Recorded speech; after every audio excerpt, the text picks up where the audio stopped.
This is Richard Buford with the YouTube Performance Show, and I'm here with Coach Lawrence at JCSU. And I just wanted to have this episode focus on the recruiting process, freshmen coming in, and like what you expect and what they should expect. Right. So we just wanted to go over those. So I wanted to start my first question off with like your background. Like, tell us about your background. Okay. So I'm coming from a non-athletic background in terms of coaching. Okay. So I ran track at New York Institute of Technology. Okay. That's a B2 school in New York. Mm-hmm. I was recruited from Jamaica to go there. Mm-hmm. So I ran track there.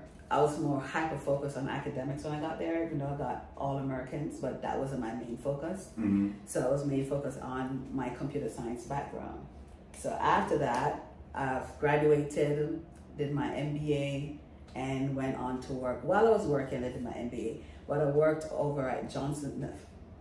I worked over at JP Morgan Chase Bank. Right. That's my last job as a server engineer. Mm-hmm. So that's a lot of helping to build computer networks. It was a long process to get to JP Morgan Chase, but after being there for 7 years or more, I decided to switch careers and go into teaching. Mm-hmm. Talking about pay difference. Right. Right.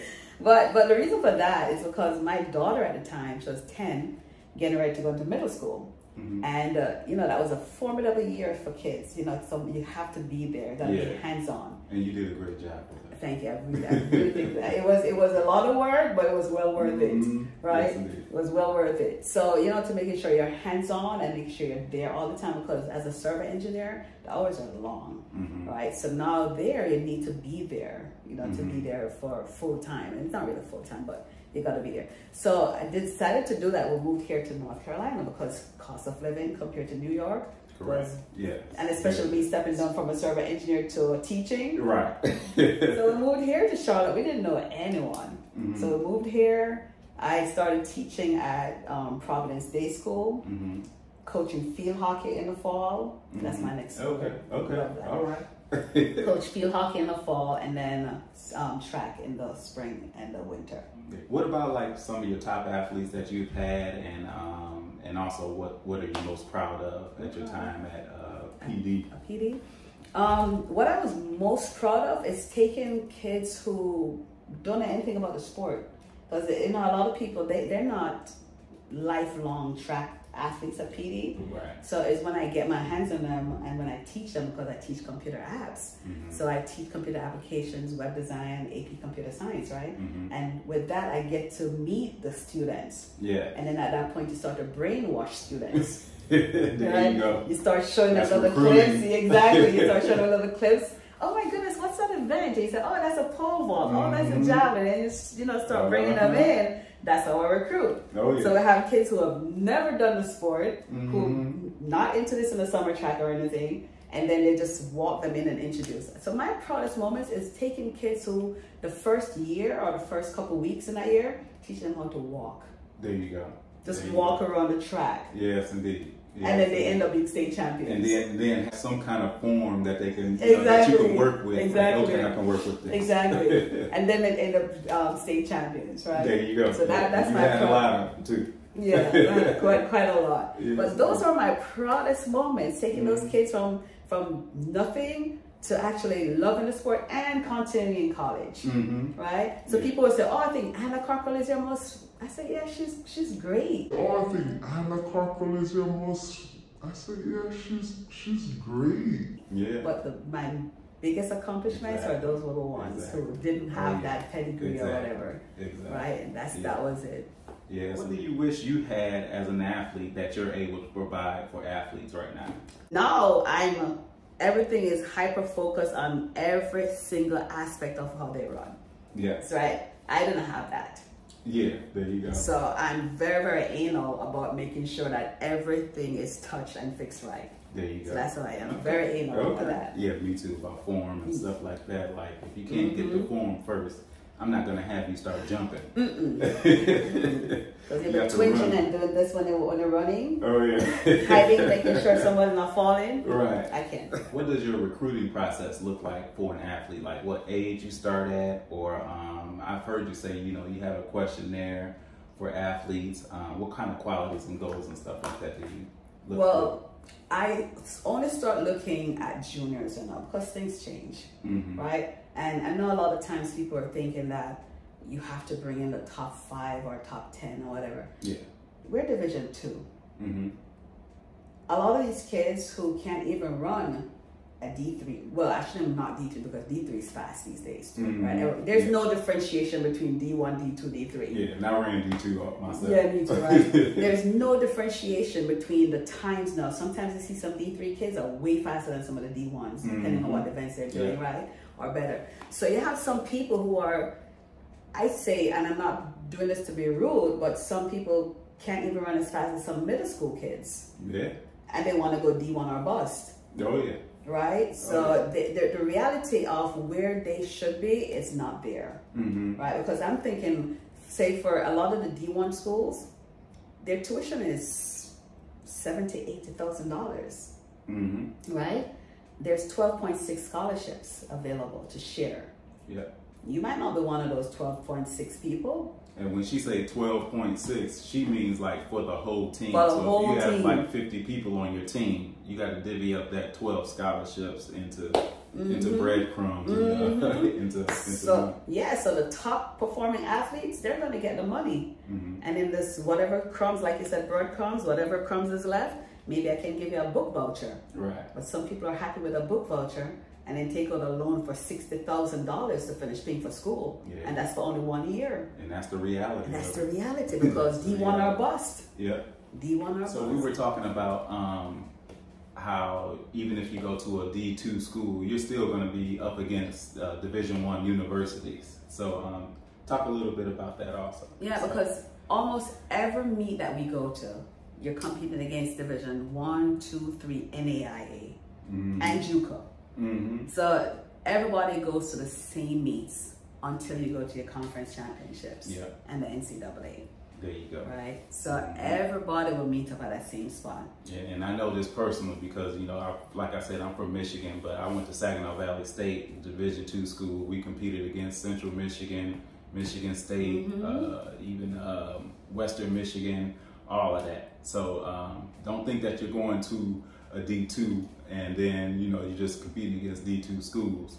But just make sure that, again, that you're making the right choice for your career. You know, she looks for character in an athlete. So tell us about the questionnaire. So that questionnaire is long. If they can sit through that questionnaire and answer those questions, then they're serious to come. Okay, right? There you go. It's a weed not process. Right, exactly. Also. Exactly. One of the questions is, why would anyone want to coach you? Right. I don't care about the stats at this point because I can look up the stats. Right. But why would anyone want to coach you? What qualities do you bring to the table as a person? What qualities do you bring to the table as an athlete? Now, if y'all listen to this, I want y'all to answer this in your head because it's going to throw you off. Yeah. Give me an example of a time when your family or your teammate could rely on you for something.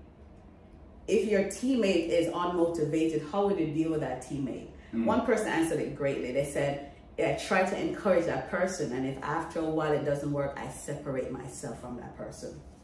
I'm just saying, you can't do Perfect answer. You can't force anybody to do anything that they don't want to do. Exactly. Yeah. Perfect answer. Yeah, so some of the questions, because that would tell them who you are as a person, right? And not just stats. Yeah. Yeah. Not just stats. And this is something individual to her program, so it's not nothing that she went to a clinic or something like that, and all the coaches are asking these things. Right. But this is just something specific to this program. Yeah. Yes, yeah. indeed. What motivates you? Yeah. The easy question. Yeah. That should be easy. Should be easy. How do you deal with injuries? Because the mental strain is something, you know, people get hurt and then they quit. Yeah, and it's hard to come. It is hard to come back. It but is. the thing is that how are you going to handle that? How are you going to come back? What advice would you give athletes on social media? Like, do you look at social media for results or anything like that? Like a even if it's like a mile split or something like that, and they tag them or something like that. Do you look for that kind of stuff, or like the stuff that they post personally? No, if I look at somebody's Instagram account and there's nothing for track and field on that, I'm not looking at them again. There you go. Put some track and field on that. I'm not looking at that person. If you don't have something that says you do track, I'm not looking at you. There you go. Because you really don't care about it then, right? Yeah. So I don't look for people unless they have something track related on their Instagram account, okay. right? And I do look at results, right? Like this past weekend for the state championships, I do look at results. And as I said before, that, you know, when you see people running some really good times, I'm going to say good times, I mean like for the girls like 12-1, 11-9, 11-7, I don't look at them because I know right away that they're going to look for D1. Correct. So I don't look their direction. So what's your range that you look 12-3. 12-3, okay. Yeah, 12-3 I say, okay, I have money for you. Right, but if you're above that, then it's icing on the cake. Because I know that I can coach you up. Yeah, I was about to say, right. If you come in at a 12-3 with Coach Lawrence, you're going to be running 11-8 or something like that by the time you get to your second year. Exactly. But I know how to coach you up. Correct. Right, so 12-3, 12-4, a couple of them are 12-6. I say, yeah, I can work with that. There you go. I can work with that. There you go. Yeah. Okay. Oh, and talking about scholarships, I know we went over scholarships already, but just remember scholarships are yearly. Yes. They're renewed yearly. Yes. So when you come in and you form the fool, don't want to go to practices, don't want to go to classes, and then you come to practice and you don't give it your full effort, it's 1 year. Yeah. Yeah. And also what I want to add to that is that coaches' contracts are yearly also. So they're not just looking for a body on the team. They're looking for somebody that can score in conference, somebody that's motivated, help their other teammates out. So if you're not a good teammate and you also don't perform, then it's pretty much curtains for you. Yeah, or don't do your schoolwork. Yes. That's another thing. Yeah. You have to do your schoolwork. And it's like her job is dependent upon, 17, 18-year-olds that's coming to college and trying to figure out themselves. And if you're not mature enough to handle what is required, then most likely you're not gonna make the next year. Right, because we've had a lot of those. Yeah. We've had quite a few of those that don't go to school, don't go to classes. Yeah. Because, you have all the freedom in the world, and you find, okay, I'm here, I don't have to do A, B, C because I'm 18, 19 years old now. I don't have to. But for me, this was a learning process for me because I thought that I could just leave it. Everybody, you go to study hall at this time, sign a book, and you're good. Yeah. This year, though, 1 hour before practice, everybody, no matter if you have a 4.0, we're going to sit in the classrooms together as a team. There you go. 1 hour before practice, have a snack, have your study hall, do your homework, and then we can go to practice. There you go. There you go. My rule that I set for myself in college was that get all of my work done while the sun is up. Yeah. Do all of my reading and everything like that while the sun was up.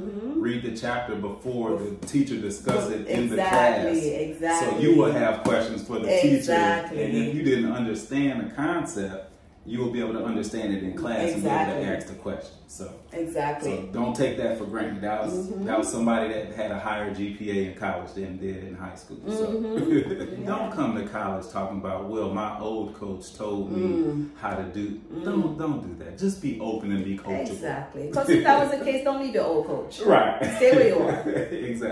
Exactly. Because this ain't where your old coach is. But even though speaking of old coaches, I would reach out to a coach and say, what makes that person tick?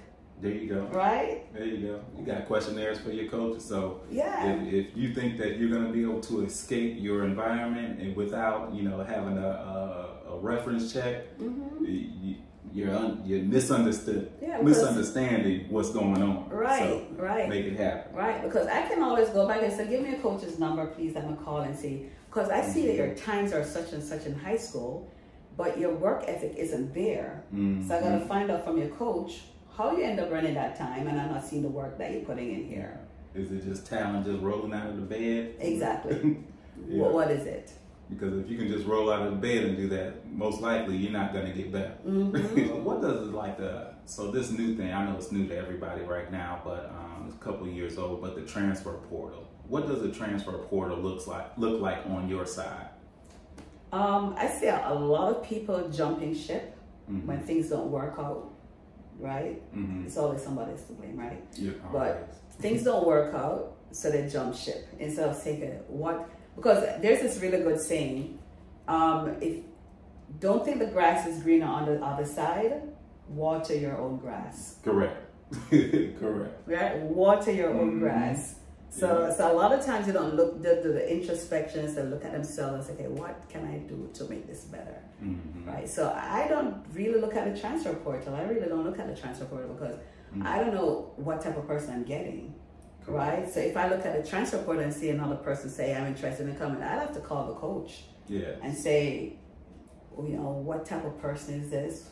What benefit did they have to your program? And, you know, because I got to find why they're leaving. Exactly. Because it might be the same situation they bring with them here, same baggage. Yeah, you can't run away from your problems. Right. You can only fix them and then make yourself better. Right. Before, you know, trying to do something else. Because you're going to come and add to, I said, is that person bringing baggage with them? And I can't deal with that. Life is too short. And some athletes do move because, you know, they got an ill parent or something like that. So there is. Right. There's some valid reasons sometimes. There's some valid reasons. Yeah, sometimes. But you shouldn't be running away from problems just because, you know, you can't make the team or something like that. If you're not going to make the team there, you're probably not going to make the team somewhere else unless it is here. And don't forget, there's only one transfer. You can only transfer one time. So you're going to transfer, you can't keep jumping ship. You got to make sure it's the right place. There you go. So you transfer that one time. Yeah. So what would you recommend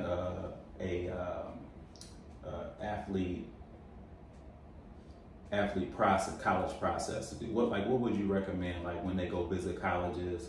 When should they go visit colleges? When should they take their tests and everything like that?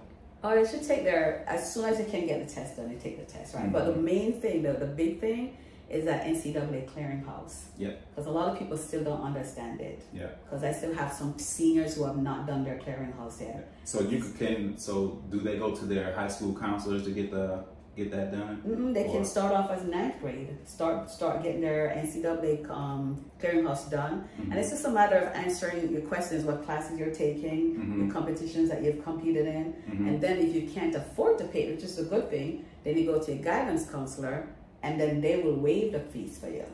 Right? So you don't have to worry about paying, I don't even know how much it costs right now, but you don't have to worry about paying that. But as soon as you can start the process, you start the process. So guys, just write that down right now. The first process is to get into the NCAA clearinghouse, 9th grade. Start at 9th grade, because then you can look at your classes that are required. Because NCAA said you have to take three years of this, 2 years of that. So you have to see what classes are required so that you can now set yourself a plan for your 4 years of high school. Because a lot of times people are in 12th grade and they don't realize that, oh, I'm missing this class, that class, and they don't meet the guidelines for the NCAA. So they have to start off a year of no competition. Because if you don't meet all the criteria, 2.2 GPA as well, then you have to sit out a year.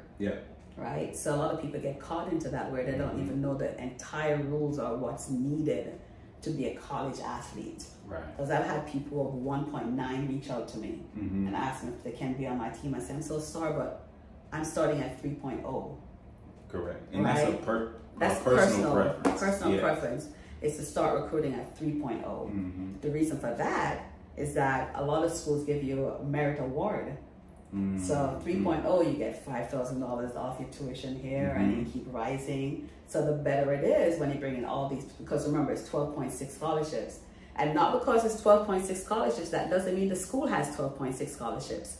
Some schools only have 5. Some have 6. So it all depends on which school you end up at. Right? So not every school is going to have 12.6 scholarships to give out. Right? Not every school. So with the high GPA, that now drops off some of the prices that you have to pay for school. That's why grades matter. There you go. Grades matter. There you go. And I used to be a admissions, like an assistant admissions director at a school in Michigan. And I know all of this. Like I used to help out the athletes when they get scholarships and stuff like that. We'll have like GPA requirements or activity requirements, or sometimes even the school that you went to. Like some universities have charter schools that they sponsor. So I went all the way back to like the schools that we sponsored, look at some of the athletes and look at some of the regular students to give away those scholarships. So a lot of the kids who are coming in this year, even though they're not at the recruiting standards, meaning money standards, then they come in with a required GPA and they're getting a lot of money taken off. Yeah. Right? Yeah. So that helps a lot. So like I said, that a lot of times people come in with this high expectation that I'm going to get full scholarship. There is no full scholarship unless you're top 10 in the country, right, or you're from an international country. Those are the only people get full scholarships. Yeah.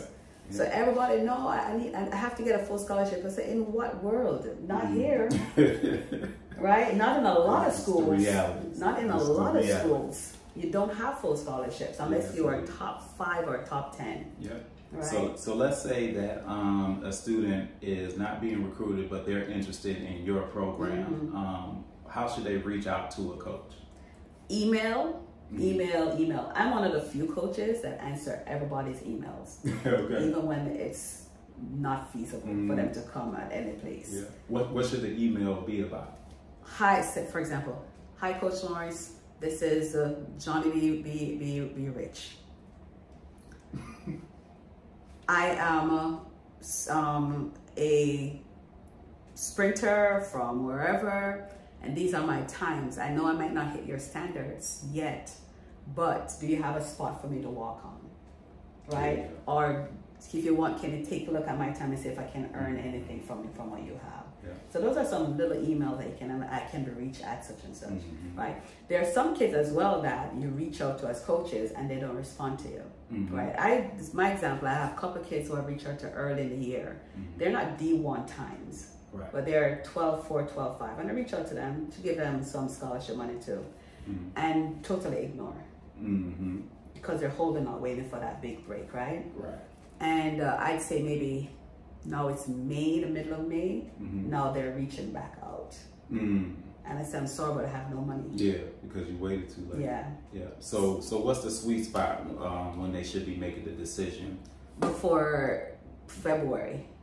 Because the school only has February of the senior year. Yeah, of the senior year. Because sometimes even earlier, because that money gets used up so quickly. When you see an athlete that you like, you're going to give them half scholarship or 1/3. And of course, don't forget, you still have people on the team who already scored at conferences who you have to take care of as well. Correct. So you have to take care of all these current athletes, and then what's left in the pot will have to get shared. Yep. So if you don't come in early enough to get it. So I wanted to just say to the athletes, if you are looking for a scholarship your freshman year, not saying that this is automatic, but look at to see if you can be top 3 in their conference. Look at to see if you can win in or score points in the regional, or maybe advance to nationals. Look at that first, and then ask yourself, do you deserve a scholarship? Because that is going to, like I said, coaches' contracts are year by year. They're not just looking for a body on the team. They're looking for somebody to start a new culture, win some meets and stuff like that. But a coach like Coach Lawrence, she's going to want you to be successful after you leave her program. Yeah. And that's the biggest thing that I admire about her. But just make sure that your ducks are in a row, and that you're coming with something that you can contribute to the program. Right. And in our program, we're one of those, I don't know if any other program does it anyway, but we partner with some other companies, right? To make sure that our athletes can get internships during the summertime, paid internships, and they can get their work experiences. So that is why I'm such a stickler for making sure the schoolwork is right. Yes. Right, because I want to make sure I'm sending these companies quality athletes and quality student athletes. Yeah.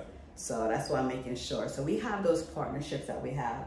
So we have somebody come in and talk about finances, somebody talk about dressing for success, there you go. Somebody come in and talk about how you conduct yourself in certain situations. So those are what we have as our part of our track program here. Yeah. And this is the best thing about being an athlete, because a lot of services you're going to be aware of, but if you're a regular college student, you have to go to the counseling office to get any kind of information about internships, anything like that. So just make sure that you're taking advantage of like you take this into account when you go to a track program or ask a coach, like, you know, can I be on your team or something like that? Because the value of being on her team is probably going to be more than being on a different team where it doesn't set up your future, because a lot of these athletes will get to their senior year and then like, oh, what should I do after? Next? Yeah, like I don't know what I'm going to do. Yeah. I actually had an athlete tell me that. And on another point,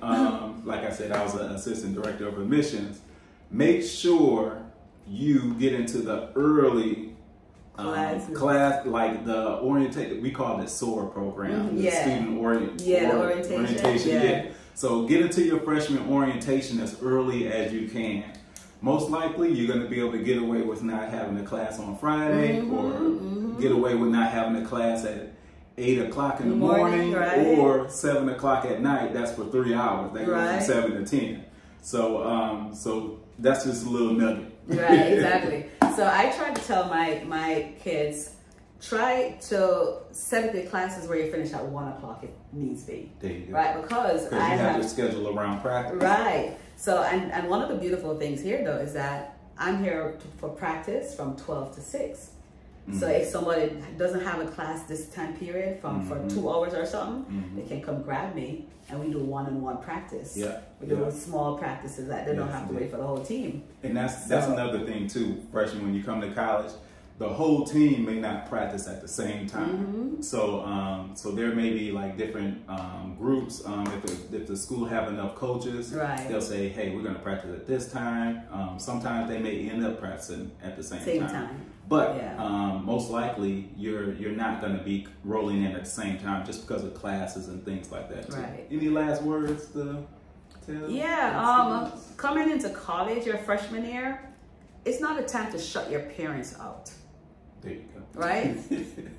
My daughter called me her momager. Momager. Yeah. Oh yeah. And I'm still her momager. There you go. Right, because she shared her class or canvas with me, password and everything, so I could get in. So I can see, oh, she have this thing coming up tomorrow. Ara, did you get this thing done? Right? So do not shut your parents up because you think you're so grown. You're gonna need that support. Yeah. Right? And a lot of times in my cases where at that age, your mother and father can't come calling the coaches every minute. Yes. Right? It's right. You can't be calling your coaches every minute for nothing. You're gonna have to fight your own battle. Yeah. Right? And they always say they catch more flies with honey. So have a great attitude, right? And know that the world isn't against you. So you've got to at some point fly. Even though it may feel like it. But it's not.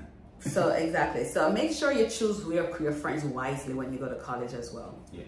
Right? Because sometimes if you choose a roommate that's a NARP, non-athletic regular person, then they won't understand that you need to go to bed at a certain time. Right? So this is a time for you to get your planners and plan your days out. Because that's the only way you're going to be successful. Yeah. You can't say, oh, let me just not go to class today. It's not going to work. It's not going to work because you're going to miss so much. Or you're going to have breakfast club with somebody like me that was a strength coach. Right? So you know, it's another step in the growth process going to college. Right? But it's also a time to really find your support system. Yes. Yes. You got to find a good, strong support system. And like I said, misery loves company, so don't select miserable people for your friends. There you go. That's the real advice right there. Don't select miserable people for your friends. There you go.